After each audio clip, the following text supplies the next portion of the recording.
standing next to this guy. I don't know this man. I've never met him before in my life, or in a past life. I can sense this.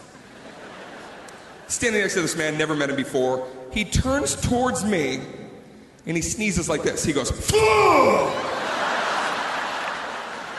He actually did like the robot from '85. Fuh!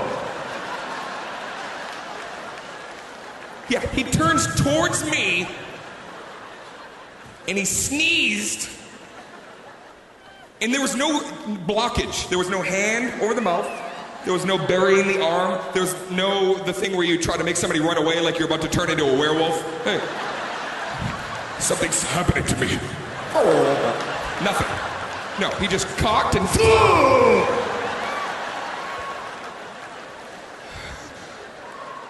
Two things happened. First of all, it scared the ever-living out of me, okay? I jumped because it was very audible, very loud. But besides that, just the way the light was hitting this guy's face, debris came out.